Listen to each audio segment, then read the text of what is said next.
अच्छा, तो सुन लो, हमने एक नया चैप्टर शुरू किया and the chapter is biotechnology, है ना। बायोटेक्नोलॉजी के बारे में मैंने ये सीधी बात बोली थी कि biotechnology is the technology in which we use the living organism for human welfare. Human welfare के लिए हम लिविंग ऑर्गेनिज्म का यूज करें, कोई भी लिविंग ऑर्गेनिज्म का यूज करें, उनके पार्ट्स का यूज करें, ठीक है, उनके सेल्स का यूज करें, उनके जीन का यूज करें, दैट इज बायोटेक्नोलॉजी। सिंपल। जब भी, जैसे मैंने एक एग्जांपल दिया था, हमने क्या किया, फायर फ्लाइज लिए, जुगनू लिए, और जुगनुओं को क्या किया, जुगनुओं के एक पर्टिकुलर उन जीन को उठाया which are responsible for luminous property. मतलब जुगनू अगर जगमगा रहे हैं तो उनके पास एक कोई ना कोई ऐसा पर्टिकुलर जीन जरूर होगा which is responsible for luminous property of fire flies, है। तो उन्हीं जीन्स को उठाकर अगर मैं प्लांट्स में डाल दूं तो प्लांट भी जगमगाने लगेंगे। This is biotechnology. समझ आया? This is biotechnology. मैंने बताया था अभी पिग का अगर हार्ट उठाकर अगर किसी ह्यूमन में इंसर्ट कर दिया, ट्रांसप्लांट कर दिया जाता है, this is biotechnology. Sugar free mango banana, biotechnology. 4 leg chickens banana, biotechnology. Insulin banana, genetically engineered insulin banana, biotechnology. Genetically engineered animals banana, transgenic animals बोलते हैं जिन्हें, वो बनाना, वो भी क्या है, बायोटेक्नोलॉजी। क्या है, बायोटेक्नोलॉजी। और क्या है, और भी बहुत सारे एप्लीकेशन हम पढ़ेंगे। डीएनए फिंगरप्रिंटिंग बायोटेक्नोलॉजी से की जाती है, ठीक है। वैक्सीन जो बने हैं वो क्या है, बायोटेक्नोलॉजी। तो दीज आर एप्लीकेशंस हैं। तो लेकिन इस चैप्टर में हम अभी बायोटेक्नोलॉजी के प्रिंसिपल्स पढ़ रहे हैं, प्रोसेसेस पढ़ रहे हैं। एप्लीकेशन के लिए नेक्स्ट चैप्टर है, 12th चैप्टर है ना। इतनी बात क्लियर है। अब जब हम बात करते हैं बायोटेक्नोलॉजी के प्रिंसिपल्स एंड प्रोसेसेस की, तो जैसे मैं अक्सर यही वाला एग्जांपल लेकर चलता हूं, फायर फ्लाइज। किसका एग्जांपल लेकर चल रहे हैं, फायर फ्लाइज का। तो मैंने बोला फायर फ्लाइज का, यानी कि जुगनू का पर्टिकुलर एक जीन उठाया मैंने, और उस जीन को क्या किया, जीन को किधर डाल रहे हैं हम, प्लांट में। कहां डाल रहे हैं, प्लांट में। और वही प्लांट को आप क्या बोलते हो, होस्ट। उसी प्लांट को क्या बोलते हैं, होस्ट। और ये जो फायर फ्लाइज का पर्टिकुलर जो जीन उठाया, उस जीन को क्या बोलते हैं, फॉरेन जीन। क्या बोलते हैं, फॉरेन जीन। ये टर्म्स याद रखना, ठीक है। और ऐसा पॉसिबल नहीं है कि फॉरेन जीन उठाकर आप सीधा होस्ट में डाल दो, यानी कि प्लांट में डाल दो और वो रेप्लिकेट करना शुरू कर जाए। ऐसा पॉसिबल है, नहीं है। इसके लिए आपको एक वेहिकल डीएनए की जरूरत पड़ेगी, यानी कि एक ट्रांसपोर्टर वेहिकल की तो जरूरत पड़ेगी ना। वो वेहिकल जो कि फॉरेन जीन, वो वेहिकल डीएनए जो कि फॉरेन जीन को होस्ट में ट्रांसपोर्ट करेगा, उस वेहिकल जीन को, उस वेहिकल डीएनए को आप क्या बोलते हैं, उस वेहिकल डीएनए को आप क्या बोलते हैं, वेक्टर डीएनए, राइट। क्या बोल देते हैं, वेक्टर डीएनए। और एक्चुअल में कंप्लीट जब ये वेक्टर डीएनए इस फॉरेन डीएनए से मिल जाता है, तो vector DNA plus this foreign gene मिलकर क्या बनाता है, रिकॉम्बिनेंट डीएनए। क्या बनाता है, रिकॉम्बिनेंट डीएनए। और एक्चुअल में आप इस रिकॉम्बिनेंट डीएनए को कहां डालते हो, होस्ट में। And the process is known as transformation. इसी प्रोसेस को क्या बोलते हैं, ट्रांसफॉर्मेशन। समझ आया, क्या बोलते हैं, ट्रांसफॉर्मेशन। और ये जो टेक्नोलॉजी है या जो इंजीनियरिंग है, इसे ही आप बोलते हो जेनेटिक इंजीनियरिंग। क्या बोलते हैं, genetic engineering. Genetic engineering is the first principle of biotechnology, and second is maintenance of sterile condition. Maintenance of sterile condition. तो इतनी बात हम लोग अभी तक कर चुके हैं, है ना। इतनी बात अभी तक हम कर चुके हैं। तो अभी आपको पता क्या होना चाहिए, पूरे चैप्टर में जो चलने वाला है, आपको 3 टर्म्स पता होने चाहिए। पहला कि फॉरेन जीन किसे कहते हैं, वेक्टर डीएनए किसे कहते हैं, और होस्ट किसे कहते हैं। अगर इन तीनों सवालों के जवाब आपको नहीं पता है तो पूछ लो, फिर आगे बढ़ेंगे। सभी को बताइए कि फॉरेन जीन किसको कहते हैं, वेक्टर डीएनए किसे कहते हैं, और होस्ट किसे को कहते हैं। अच्छा, रिकॉम्बिनेंट डीएनए भी पता होना चाहिए। फॉरेन जीन और वेक्टर डीएनए मिलकर क्या बनाता है, रिकॉम्बिनेंट डीएनए। क्लियर है ये बात, आगे ध्यान दो। आगे जब भी हम कोई इंजीनियरिंग करते हैं, जब भी हम लोग कोई इंजीनियरिंग करते हैं या किसी भी तरह का कोई भी इंजीनियरिंग करते हैं, तो दैट रिक्वायर्स टूल। उसको करने के लिए आपको क्या चाहिए, टूल्स चाहिए।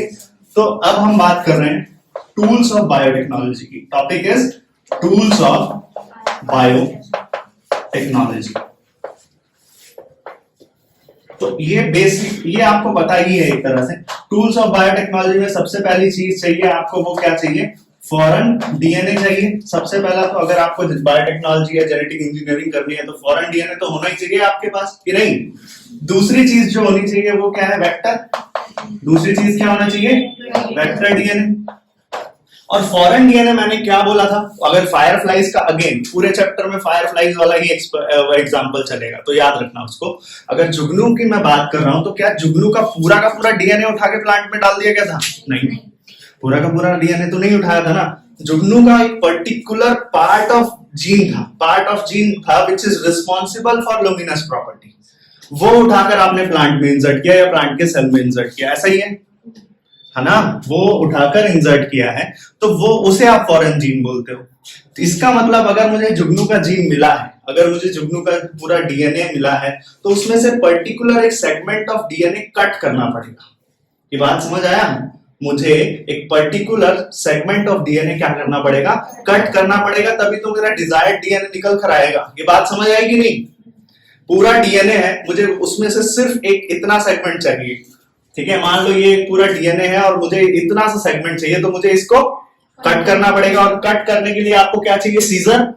लेकिन यहां पर हम सीजर की बात नहीं कर रहे हैं, यहां पर हम बात कर रहे हैं मॉलिक्यूलर सीजर्स की। किसकी बात कर रहे हैं? मॉलिक्यूलर सीजर्स की। तो मॉलिक्यूलर सीजर का यूज क्या है? अभी पता चल गया आपको कि पूरा अगर डीएनए है तो उसमें से सेगमेंट्स को कट करने के लिए, स्ट्रैंड को कट करने के लिए आपको किसकी जरूरत है? Molecular scissor.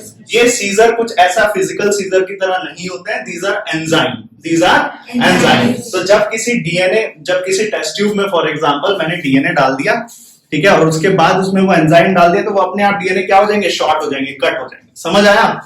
तो क्या कहा है? Molecular scissor are nothing but some restriction enzyme. चलो, एक और बात की थी मैंने, रिकॉम्बिनेंट डीएनए क्या होता है? Foreign DNA plus vector DNA. Recombinant DNA क्या होता है? Foreign DNA plus vector DNA. समझ आया? रिकॉम्बिनेंट डीएनए क्या है? Foreign DNA plus vector DNA. यानी कि मैं फॉरेन डीएनए उठा रहा हूं कहीं से, वेक्टर डीएनए उठा रहा हूं कहीं से, और दोनों को जोड़ रहा हूं। तो जिस तरह से रिस्ट्रिक्शन एंजाइम को सीजर ऑफ बायोलॉजी बोलते हैं या मॉलिक्यूलर सीजर बोलते हैं, ऐसे ही कोई ना कोई फेविकॉल भी तो होना चाहिए जो जोड़ेगा, लाइगेट करेगा, and the enzyme is DNA ligase. ये वर्ड शायद पहले आपने सुना हुआ है, पढ़ा हुआ है ना? तो वेक्टर डीएनए को आप, ठीक है, वेक्टर डीएनए को आप फॉरेन डीएनए से जोड़ोगे और रिकॉम्बिनेंट डीएनए बनाओगे, और फिर उस रिकॉम्बिनेंट डीएनए को ट्रांसफॉर्म करोगे इनटू होस्ट। लेकिन जोड़ने के लिए जो एंजाइम चाहिए, जो टूल चाहिए, वो फोर्थ क्या है? DNA ligase. समझ आया? कुछ मुश्किल लग रहा है? डीएनए लाइगेज क्या है? ये डीएनए लाइगेज। तो foreign DNA, vector DNA, molecular scissor, DNA ligase. Host भी तो चाहिए, होस्ट भी तो चाहिए कि नहीं? तो ये 5 टूल्स हो गए, ठीक है, टूल्स ऑफ बायोटेक्नोलॉजी। अब एक एक करके इनको पढ़ेंगे। सबसे पहला जो पढ़ रहे हैं हम यहाँ पर, सबसे पहला जो टूल्स ऑफ बायोटेक्नोलॉजी में पढ़ेंगे वो पढ़ेंगे रिस्ट्रिक्शन एंजाइम। सबसे पहला क्या पढ़ रहे हैं? रिस्ट्रिक्शन एंजाइम, ठीक है। रिस्ट्रिक्शन एंजाइम को आप लोग रिस्ट्रिक्शन एंजाइम को आप लोग मॉलिक्यूलर सीजर्स भी बोलते हैं, है ना? रिस्ट्रिक्शन एंजाइम को आप लोग मॉलिक्यूलर सीजर्स भी बोलते हैं। और ये मॉलिक्यूलर सीजर या ये restriction enzyme are used to cut the strands, है ना? Cut the DNA strands. ये रिस्ट्रिक्शन एंजाइम्स दो तरह के होते हैं।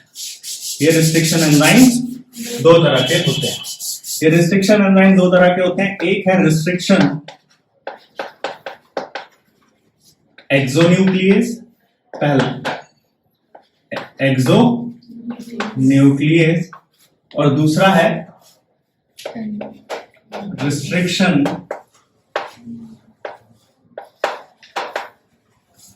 एंडोन्यूक्लियस। रिस्ट्रिक्शन एंडोन्यूक्लियस, ठीक है। रिस्ट्रिक्शन एक्सोन्यूक्लियस और रिस्ट्रिक्शन एंडोन्यूक्लियस। तो जैसा ये नाम बता रहा है कि भाई एंडोन्यूक्लियस जो है, एंडोन्यूक्लियस कभी भी डीएनए स्ट्रैंड्स को कट तो करेगा लेकिन स्पेसिफिक साइट्स पर कट करेगा। ध्यान रखना, कहां कट करेगा? स्पेसिफिक साइट पर कट करेगा, स्पेसिफिक साइट पर कट करेगा। तो D cuts the DNA strands at specific sites। ठीक है, जितना मुझे पोर्शन चाहिए उतना ही कट करेगा, उसके अलावा नहीं कट करेगा। समझ आया? उन स्पेसिफिक साइट पर ही कट करता है। बट वहीं अगर मैं बात करूं रिस्ट्रिक्शन एक्सोन्यूक्लियस की, तो cuts the DNA strand, cuts the DNA strands at the end में जाके कट कर देगा। और वो 5' भी हो सकता है या फिर 3' भी हो सकता है। ये बात तो कंफर्म है, 5' 3' पढ़ा हुआ है जेनेटिक्स। तो cuts the DNA strand at the end, है ना। जैसे कि फॉर एग्जांपल दो तरह के अगर आपको किसी का मर्डर करना है तो आप दो तरह के लोगों को हायर करोगे। एक तो वो प्रॉपर जो गुंडे होते हैं, ठीक है, या फिर एक प्रॉपर आप स्नाइपर करोगे हायर, है ना। जो गुंडे हैं वो आप क्या करेंगे, वो 4-5 लोगों को और मार के आ जाएंगे, समझ रहे हो।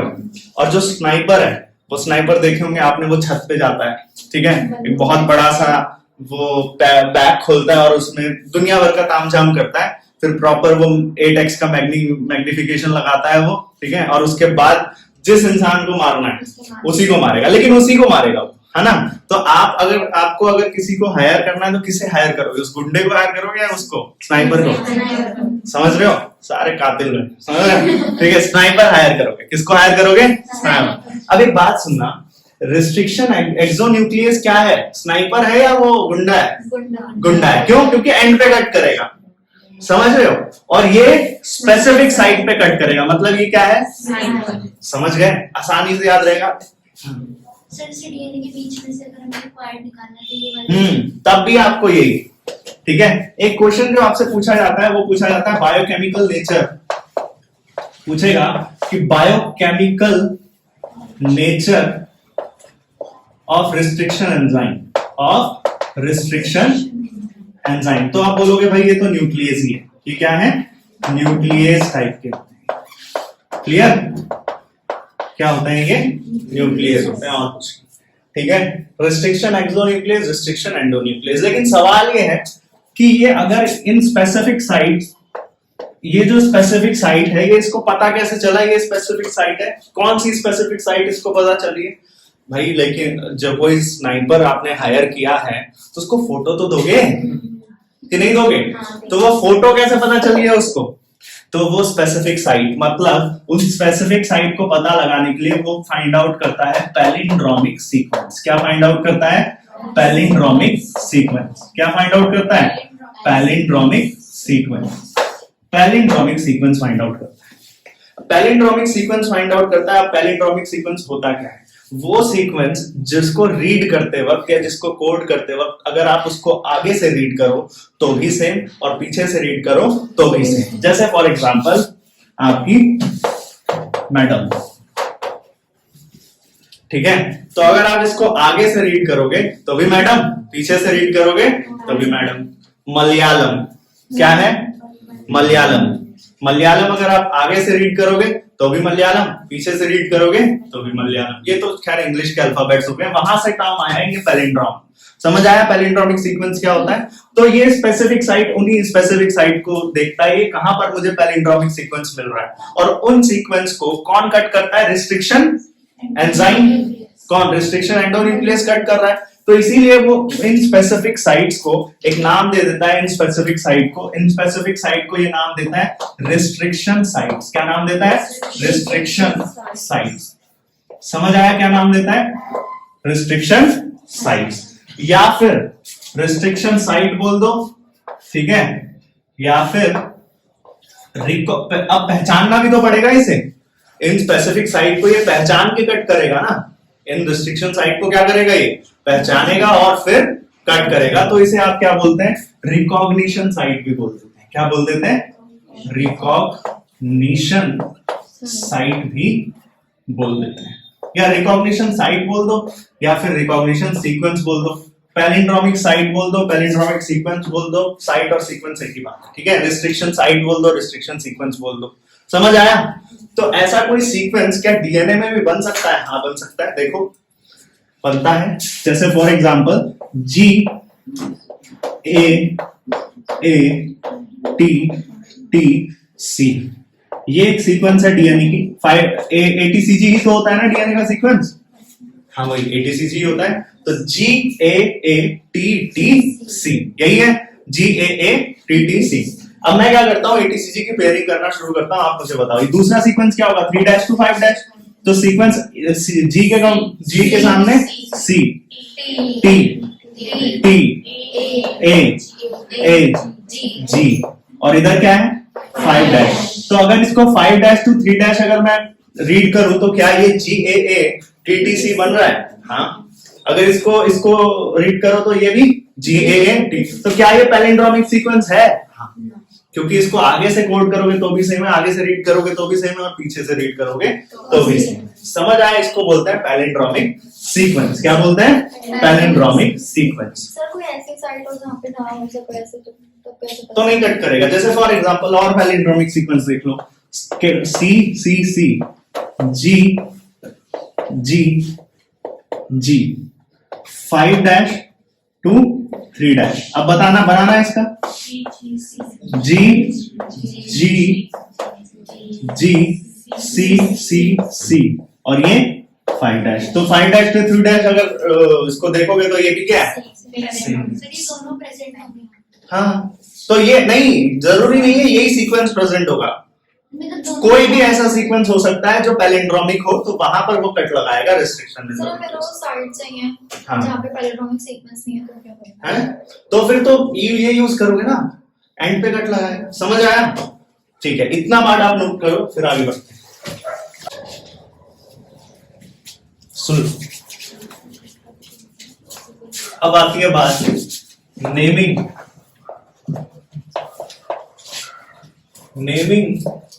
Of restriction, naming of restriction enzyme. कि किसी भी रिस्ट्रिक्शन एंजाइम का नाम कैसे पड़ता है, ठीक है। तो जैसे फॉर एग्जांपल इको R1, क्या है? Eco R1। तो इको R1 एक नाम है किसका? एग्जांपल है किसका? रिस्ट्रिक्शन एंडोन्यूक्लियस का या रिस्ट्रिक्शन एंजाइम का, ठीक है, एक ही बात है। तो इसमें जो फर्स्ट लेटर होता है किसी भी रिस्ट्रिक्शन एंजाइम का, जो फर्स्ट लेटर होता है, first letter denotes the genus of the species. क्या डिनोट करता है? जीनस, ठीक है, जीनस डिनोट करता है फर्स्ट लेटर किसको डिनोट करता है? जीनस को डिनोट करता है। और आगे जो सेकंड और थर्ड लेटर है, सी और ओ, तो वो डिनोट करता है, सेकंड और थर्ड लेटर डिनोट करता है किसको? सेकंड और थर्ड लेटर डिनोट करता है स्पीशीज को। किसको डिनोट करता है? स्पीशीज को, ठीक है। तो जैसे फर्स्ट लेटर में ई है, तो ई का क्या मतलब है? इस्चरेशिया, ठीक है। फर्स्ट लेटर जीनस हो गया, सेकंड और थर्ड लेटर किससे उठाया गया है? कोलाई से। कोलाई का सी और ओ, समझ आया? और फिर आर क्या बताता है यहाँ पर? इसके बाद जो भी लिखा जाता है वो बताया जाता है इसका स्ट्रेन। क्या बताया जाता है? इसका स्ट्रेन। और लास्ट में लिखा जाता है इसका आइसोलेशन नंबर। लास्ट में लिखा जाता है इसका आइसोलेशन नंबर, या फिर ऑर्डर नंबर बोल देते हैं इसे। क्या बोल देते हैं? Order number. मतलब समझो कि जैसे फॉर एग्जांपल मैंने इको R1 फाइंड आउट किया, कहां से फाइंड आउट? कौन सी स्पीशीज से फाइंड आउट किया होगा? इस्चरेशिया कोलाई से फाइंड आउट किया होगा। तो अगर मुझे इस्चरेशिया कोलाई से एक और रिस्ट्रिक्शन एंडोन्यूक्लियस मिल गया, वो भी रफ स्ट्रेन का, R मतलब रफ स्ट्रेन, सुना है ना? ये याद करो वो वाली बात, रफ और स्मूथ। हाँ, तो रफ स्ट्रेन का मिल गया तो मैं उसका नाम इको R1 ही रखूंगा। क्या? इको R2 रख दूंगा। और ये हमेशा कैसे, आइसोलेशन नंबर हमेशा कैसे होते हैं? रोमन नंबर में होते हैं। ये कैसे होते हैं? रोमन में होते हैं, रोमन नंबर में, ठीक है। एक और एग्जांपल देख लो, थोड़ा और क्लैरिटी आ जाएगा। हिंद हिंद 2 या हिंद 3, ठीक है। तो फर्स्ट लेटर क्या होना चाहिए? जीनस होना चाहिए। तो क्या है ये? हीमोफिलस। ये क्या है? हीमोफिलस। याद आ रहा है कुछ कुछ? और IN क्या है फिर? राइट। क्या कॉज करता है ये? Pneumonia, right. डार्क स्ट्रेन और आइसोलेशन नंबर, ठीक है। तो ये इस तरह से आप क्या करते हो? नेमिंग करते हो किसी भी समझ आया?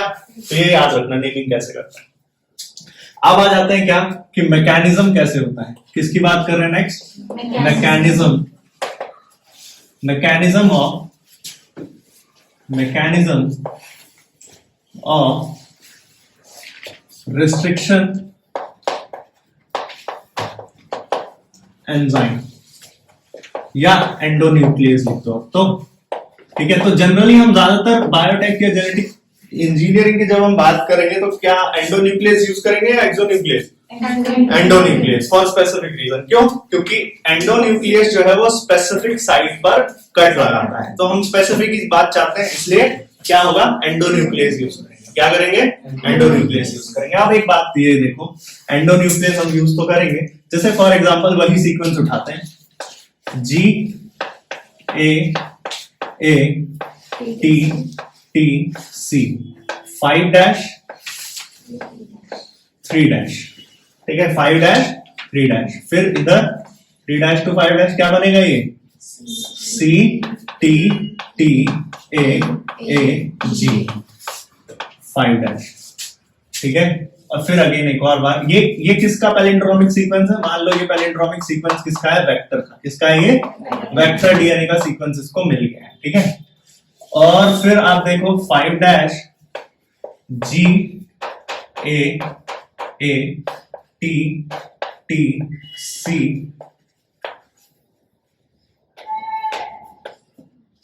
3TTAAG। यहां भी ये कौन सा डीएनए है? फिर ये है फॉरेन डीएनए। ये क्या है? Foreign DNA. ये क्या है? Foreign DNA. समझ आया? एक है वेक्टर डीएनए और दूसरा क्या है? Foreign DNA. तो ऐसा क्यों दिख रहा है कि फॉरेन डीएनए में भी सेम ही पैलिंड्रोमिक सीक्वेंस है और वेक्टर डीएनए के पास भी सेम ही पैलिंड्रोमिक सीक्वेंस है? क्योंकि बिकॉज वी यूज, ये लाइन बहुत इंपॉर्टेंट है, because we use same restriction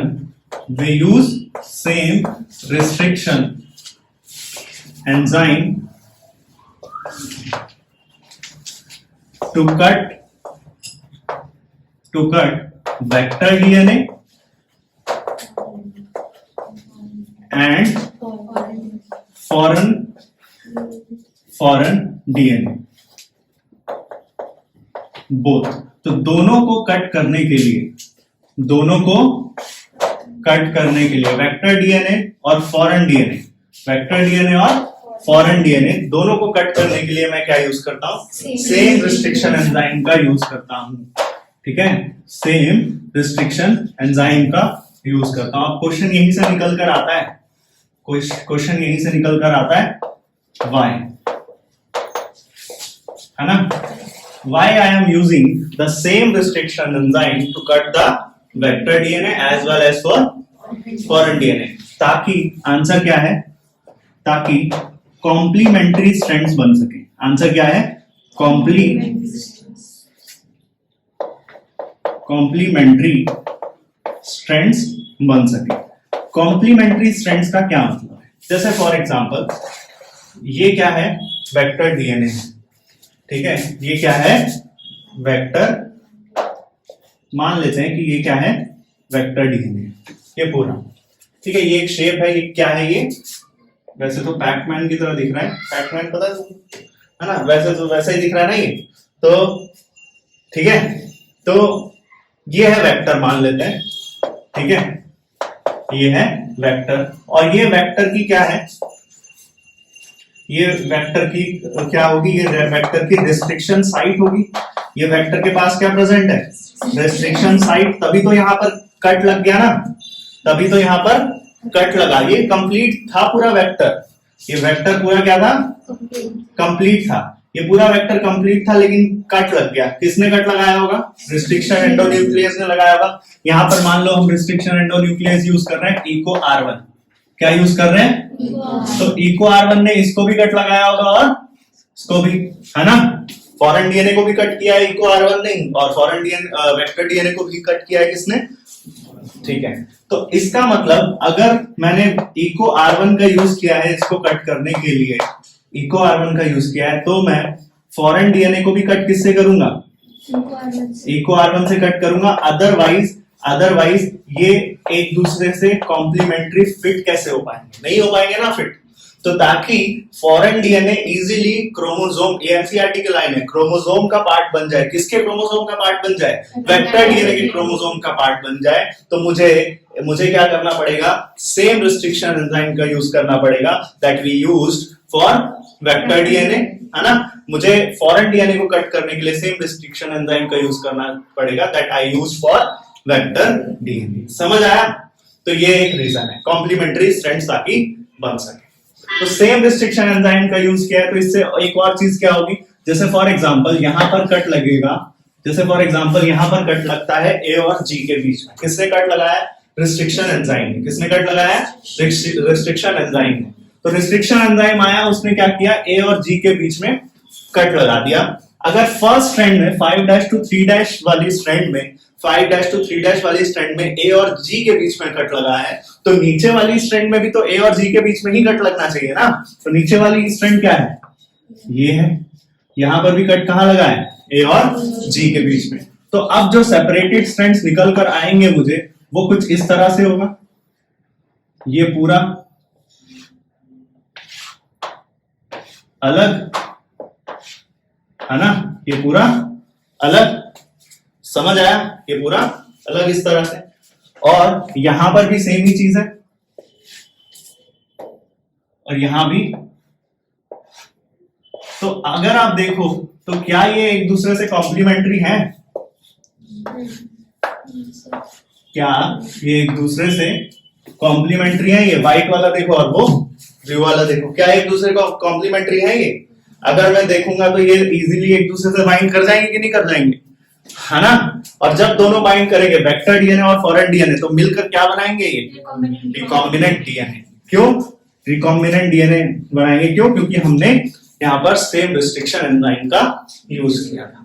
तो अब अगर आप देखोगे तो अब ये जो सीक्वेंस बनेगी ये कुछ इस तरह से बनेगी, 5' ये कटने के बाद, अलग होने के बाद कुछ इस तरह से दिखेगा आपको, 3 C T T A A, इधर क्या है 3', इधर क्या है 5', है ना।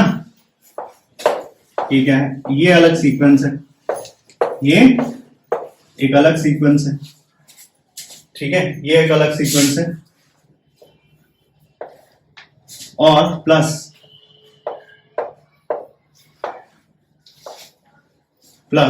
इधर अगर आप देखो तो इधर से क्या निकल कर आ रहा होगा, 5' A T T C 3' और G 3' 5'। तो वही कॉम्प्लीमेंट्री वाली बात मैंने यहां लिख दी, ठीक है। और ये ब्लू शेड और व्हाइट शेड इजीली एक दूसरे से कंबाइन कर सकते हैं, क्योंकि एक दूसरे से कॉम्प्लीमेंट्री है। और कॉम्प्लीमेंट्री क्यों है, क्योंकि सेम रिस्ट्रिक्शन एंजाइम का यूज किया। और एट द एंड में आप क्या देखोगे, एंड में क्या देखोगे आप, कि ये दोनों कंबाइन कर जाएंगे। कौन दोनों कंबाइन कर जाएंगे और क्या बना देगा, रिकॉम्बिनेंट डीएनए बन जाएगा। वेक्टर डीएनए और फॉरेन डीएनए मिलकर क्या बनता है, रिकॉम्बिनेंट डीएनए। तो आप देखोगे फाइनली जो बनेगा वो भी यही दिखेगा, GAA TTC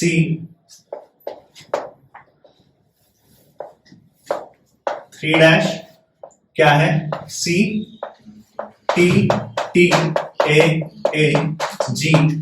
5'। लेकिन इसमें अगर आप ध्यान से नोटिस करो तो ये वाली सीक्वेंस अलग है ना, इतना पार्ट किसका है, इतना पार्ट किसका है बताओ जल्दी, वेक्टर डीएनए का पार्ट है। और ये वाला पार्ट किसका है, फॉरेन डीएनए का पार्ट है।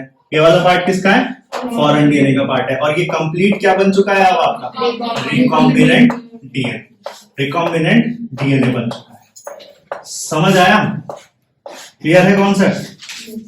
स्टेप्स और तो ये हो गया steps involve in process of making of recombinant DNA. ठीक है, तो इस तरह से काम करता है। नेमिंग पता चल गया, मैकेनिज्म पता चल गया, नोट